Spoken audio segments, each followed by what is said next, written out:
Hello everyone, Tickless Academy of Maths YouTube channel में आप सभी का स्वागत है। आज के वीडियो में हायर ऑर्डर डिफरेंशियल इक्वेशन ये यूनिट को हम आगे बढ़ाएंगे और आज हम इसका प्रॉब्लम नंबर 32 सॉल्व करेंगे। तो देखिए, जो प्रॉब्लम आज हमें सॉल्व करना है वो आपके सामने है। क्वेश्चन में क्या लिखा है हम पढ़ेंगे। क्वेश्चन में लिखा है solve d square y by d x square minus y equal to x into sine x. तो चलो हम ये प्रॉब्लम सॉल्व करेंगे और ये प्रॉब्लम सॉल्व करने के लिए हम वही फार्मूलेज और वही रूल्स का यूज करेंगे जो हमने हायर ऑर्डर डिफरेंशियल इक्वेशन के स्टार्टिंग के 3 लेक्चर्स में बताए थे। तो अगर आपने वो स्टार्टिंग के 3 लेक्चर्स नहीं स्टडी किए हैं तो आप यहाँ से स्टडी कर लीजिएगा। उससे आपका हायर ऑर्डर डिफरेंशियल इक्वेशन का पूरा बेसिक कॉन्सेप्ट क्लियर हो जाएगा। वो तीनों वीडियोस का लिंक हमने आज के वीडियो के डिस्क्रिप्शन में दे दिया है। तो चलो अब ये प्रॉब्लम हम सॉल्व करना स्टार्ट करते हैं। सबसे पहले हम क्या करेंगे, सबसे पहले ये गिवन डिफरेंशियल इक्वेशन को हायर ऑर्डर डिफरेंशियल इक्वेशन के स्टैंडर्ड फॉर्म के साथ कंपेयर करेंगे। क्या होता है स्टैंडर्ड फॉर्म? देखो, हायर ऑर्डर डिफरेंशियल इक्वेशन का स्टैंडर्ड फॉर्म बता देते हैं। That is f of d of y equal to q of x. ये है हायर ऑर्डर डिफरेंशियल इक्वेशन का स्टैंडर्ड फॉर्म। यहाँ पे जो कैपिटल डी है, कैपिटल डी यानी होता है डी बाई डी एक्स। तो हमें सबसे पहले क्या करना है, सबसे पहले ये गिवन डिफरेंशियल इक्वेशन को वो स्टैंडर्ड फॉर्म में पहले कन्वर्ट करना है। एक बार वो स्टैंडर्ड फॉर्म में आ जाता है तो फिर हमें इसको सॉल्व करते हुए 2 सॉल्यूशंस निकालना है। पहला कॉम्प्लीमेंट्री फंक्शन और दूसरा पर्टिकुलर इंटीग्रल। और फिर एट द लास्ट ये दोनों सॉल्यूशंस को ऐड करना है तो हमें जनरल सॉल्यूशन मिल जाएगा और फिर प्रॉब्लम वहीं पे कंप्लीट हो जाएगा। ठीक है, तो चलो हम सबसे पहले क्या करेंगे, सबसे पहले ये गिवन डिफरेंशियल इक्वेशन को ये स्टैंडर्ड फॉर्म में पहले कन्वर्ट कर लेते हैं। तो उसके लिए इसको पहले कैपिटल डी के फॉर्म में यहां पे तैयार करना पड़ेगा। कैपिटल डी यानी होता है डी बाई डी एक्स। तो चलो हम यहां पे अब सॉल्व करना स्टार्ट करते हैं। तो ये हम यहां लिख लेंगे गिवन डिफरेंशियल इक्वेशन क्या दिया हुआ है, that is given differential equation d square y by d x square minus y into x into sine x. तो यहां पे सबसे पहले d बाई डी एक्स की जगह कैपिटल D पुट करो तो हम ऐसा लिख लेंगे put capital D equal to that is d by d x. ठीक है, तो ऐसे में यहां पे ये ऐसा हो जाएगा that is d square y minus y equal to x into sine x. ये इस तरह से हो जाएगा। Okay, d square by d x square है तो उसके जगह कैपिटल D का स्क्वायर हो गया। और अब यहाँ पे y कॉमन ले लो लेफ्ट हैंड साइड में, तो कुछ ऐसा हो जाएगा d square minus 1 of y equal to x into sine x. देखो हमने यहाँ पे y कॉमन ले लिए। अब चेक करो क्या ये हायर ऑर्डर डिफरेंशियल इक्वेशन के स्टैंडर्ड फॉर्म में आ गया? यस, बिल्कुल आ चुका है। क्या है standard form? That is f of d of y equal to q of x. तो ये देखिए, ये f of d of y equal to q of x के फॉर्म में आ चुका है। इसमें एफ ऑफ डी क्या है, तो ये जो ब्रैकेट है that is d square minus 1, ये एफ ऑफ डी के प्लेस पे है। ठीक है, f of d then y then ये है पूरा क्यू ऑफ एक्स। ओके, तो फाइनली स्टैंडर्ड फॉर्म में आने के बाद हमने क्या कहा था, अब ये स्टैंडर्ड फॉर्म में आने के बाद अब इसको सॉल्व करके हमें 2 सॉल्यूशंस फाइंड आउट करना है। पहला कॉम्प्लीमेंट्री फंक्शन और दूसरा पर्टिकुलर इंटीग्रल। तो चलो सबसे पहले यहाँ पे कॉम्प्लीमेंट्री फंक्शंस फाइंड आउट करेंगे। तो कॉम्प्लीमेंट्री फंक्शन का इक्वेशन बनाने के लिए सबसे पहले आपको यहाँ ऑक्सिलरी इक्वेशन तैयार करना पड़ेगा और वो ऑक्सिलरी इक्वेशन के रूट्स फाइंड आउट करना पड़ेगा। ऑक्सिलरी इक्वेशन कैसे बनाते हैं?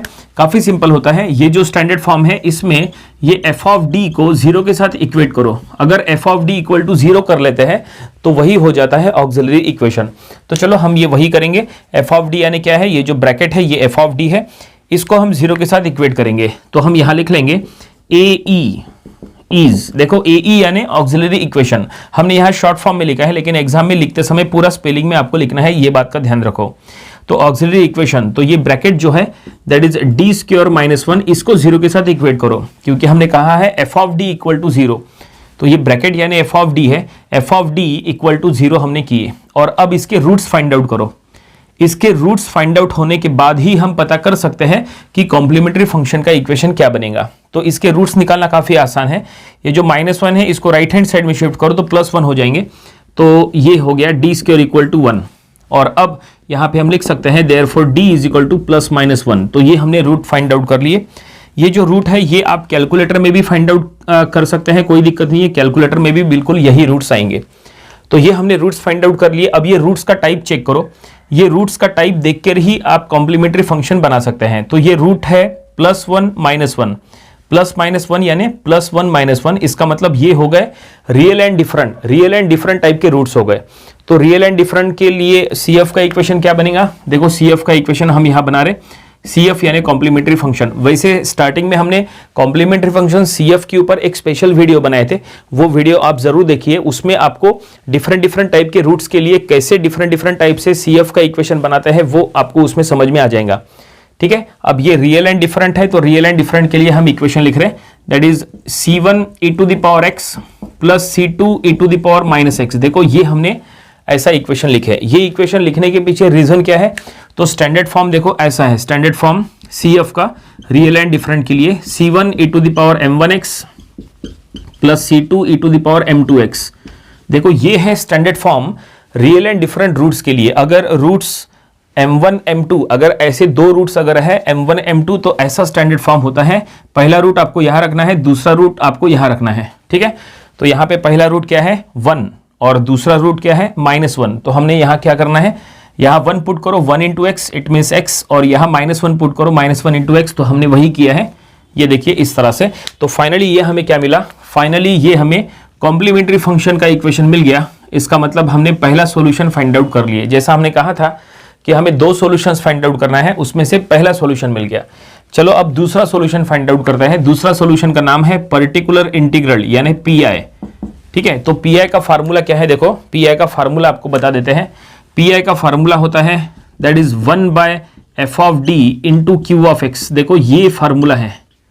ठीक है, ये फार्मूला आपको यूज करते हुए PI फाइंड आउट करना है। 1/f of d, f of d क्या है, तो ये देखो ये जो स्टैंडर्ड फॉर्म है उसमें f ऑफ d यानी ये ब्रैकेट है d² -1। ठीक है, और q ऑफ x तो इक्वल टू के राइट साइड में जो कुछ भी होता है वो पूरा q ऑफ x होता है, जो आपको यहां लिखना है। ठीक है, तो वो है x इंटू साइन एक्स। तो चलो वो हम यहां लिख लेंगे। तो सबसे पहले फार्मूला मेंशन कर लेते हैं। तो ये हम यहां लिखेंगे 1/ that is f of d into Q of x. वो जो फार्मूला हमने वहां लिखे हैं वही हमने यहां लिखे। चलो अब यहाँ पे सभी का वैल्यू पुट करो।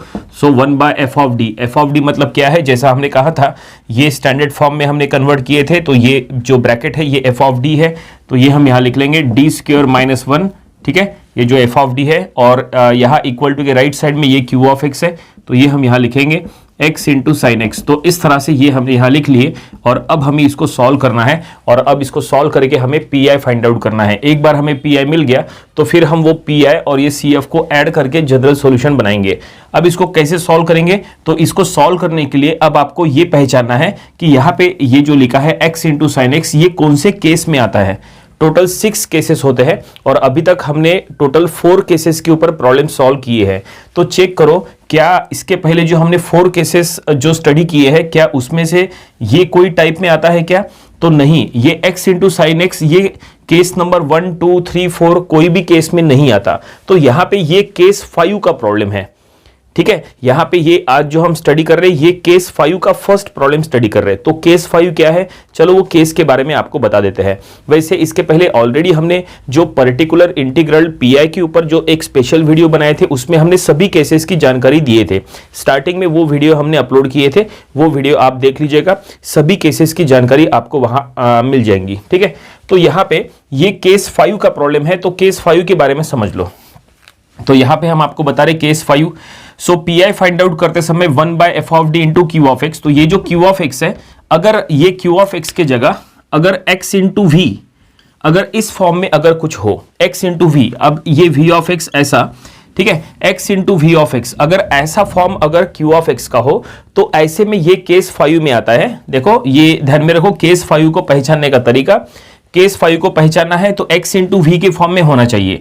और ये जो v है, ये v क्या हो सकता है, तो v जो है वो sin ax हो सकता है या cos ax हो सकता है।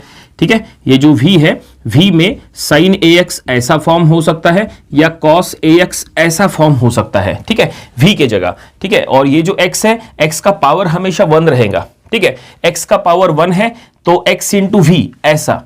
अगर x का पावर अगर 2 हो जाए या 3 हो जाए या 4 हो जाए या कुछ और हो जाए तो वो फिर केस नंबर 6 में आता है। समझ में आया? अगर x का पावर 1 है सो x इंटू वी है तो ये केस 5 है।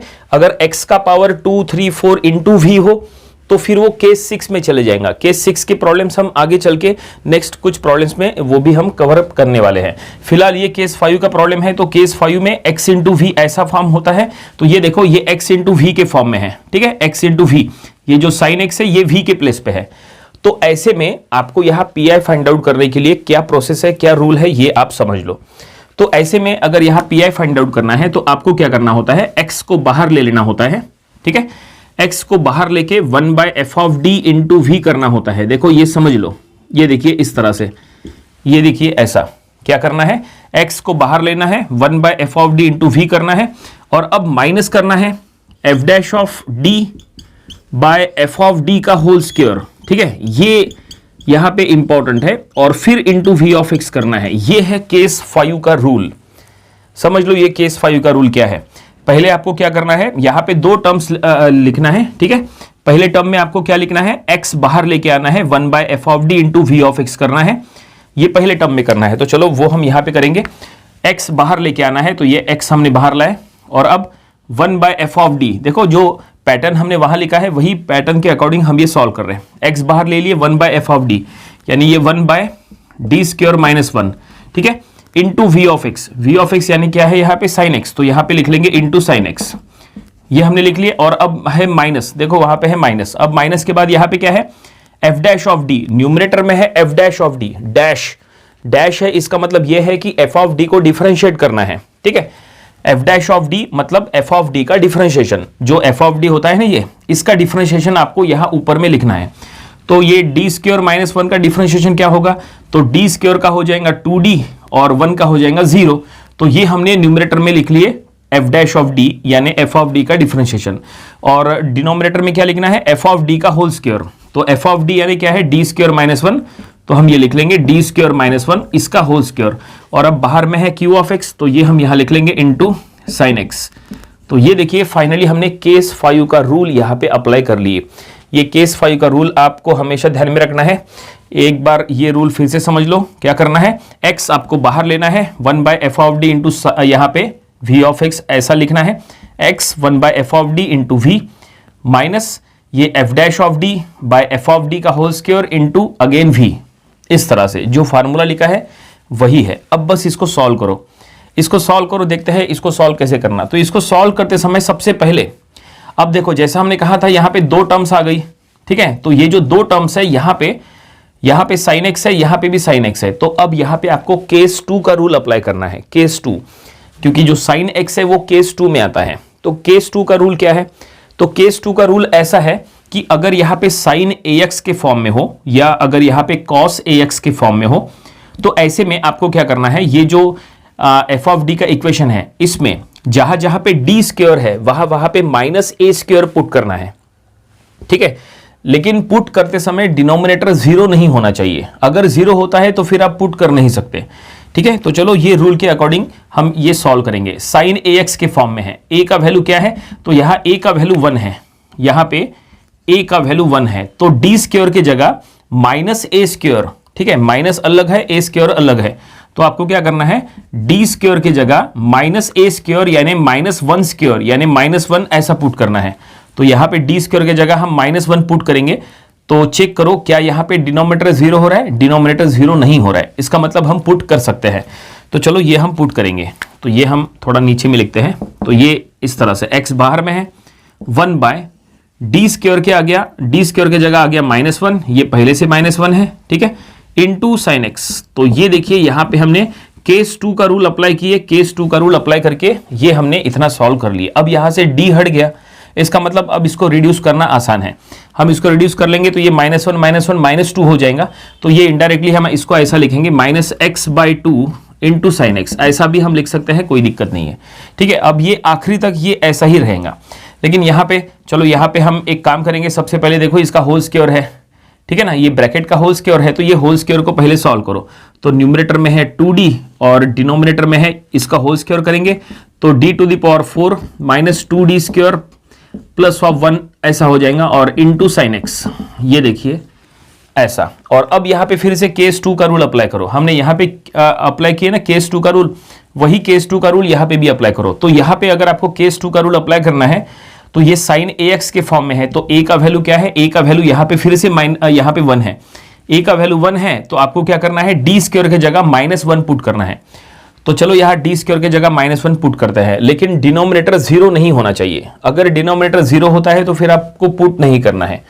तो चलो यहाँ पे हम पहले यहाँ पे रफ में चेक करके देखते हैं कि डी स्क्वायर के जगह -1 पुट करने से 0 आता है या नहीं। तो चलो चेक करेंगे। ये d⁴ है। d⁴ मतलब क्या होता है? d⁴ मतलब D square into D square होता है कि नहीं? तो ये आ जाएगा यहाँ पे -1 और यहाँ पे भी आ जाएगा -1, ठीक है। d⁴ यानी -1 इंटू -1, फिर -2d स्क्वायर, तो ये हो जाएगा -2 इंटू -1 ऐसा, और ये +1। चेक करो क्या ये 0 हो रहा है? क्या ये 0 हो रहा है? देखो -1 1 हो जाएगा, -2 इंटू -1 तो ये +2 हो जाएगा, +1 देखो 0 नहीं हो रहा है। इसका आंसर तो प्लस में 4 आएगा, तो जाहिर सी बात है इसका मतलब ये पुट हो सकता है। तो हम ये पुट करेंगे, न्यूमरेटर में है 2d और देखो पुट करने के बाद d⁴ के जगह हम ऐसा लिखेंगे -1 इंटू -1 -2 इंटू -1 +1 और बाहर में है sin x। ये देखिए इस तरह से।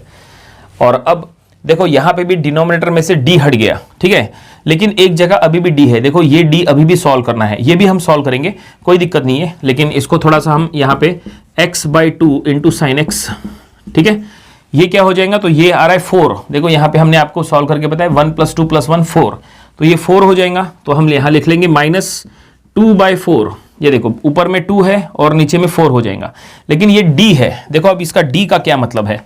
देखो sin x, देखो d जो है वो sin x के सामने है, d जो है वो sin x के सामने है। इसका मतलब ये है कि ये sin x को हमें डिफरेंशिएट करना है, क्योंकि हमने आपको स्टार्टिंग में कहा था, ये देखो ये हमने आपको स्टार्टिंग में कहा था d यानी d/dx, तो यहाँ d है, d यानी d/dx यानी डिफरेंशिएशन। तो आपको sin x को डिफरेंशिएट करना है। देखो sin के सामने d है ना, इसका मतलब sin के सामने d/dx है, इसका मतलब ये sin को डिफरेंशिएट करो। तो sin x का डिफरेंशिएशन क्या होता है? cos x। तो फाइनली हम इसको डिफरेंशिएट कर लेंगे, तो इसका डिफरेंशिएशन आ गया cos x, तो हम यहाँ लिख लेंगे cos x। Okay, simple. और अब यहाँ पे देखो, यहाँ पे 2 1 = 2, 2 2 = 4 ऐसा कर लेंगे, तो ये ऐसा हो जाएगा -x/2 इंटू साइन एक्स, ठीक है, -1/2 इंटू cos x ऐसा। तो फाइनली अब इसको और सॉल्व करने की जरूरत नहीं है, तो ये हमें क्या मिल गया? ये हमें PI that is particular integral मिल गया। लेकिन प्रॉब्लम कंप्लीट नहीं हुआ है, हमने PI तो फाइंड आउट कर लिए, प्रॉब्लम इसलिए कंप्लीट नहीं हुआ है क्योंकि अब हमें क्या करना है? अब हमें CF और PI को ऐड करना है। तो चलो CF और PI को ऐड करेंगे तो हमें जनरल सॉल्यूशन मिल जाएगा और फिर वहां पे प्रॉब्लम कंप्लीट हो जाएगा। तो ये हम यहां लिखेंगे therefore general solution is, general solution is, तो जनरल सॉल्यूशन आपको ऐसा लिखना है that is y = CF + PI, ठीक है। तो CF और PI को जस्ट आपको ऐड करना है, कुछ यहाँ पे सॉल्व नहीं करना है। सो y = CF क्या था अपना? देखो ये CF का इक्वेशन है जो हमने स्टार्टिंग में बनाए थे, C1 e⁴x + C2 e⁻x, ये है CF।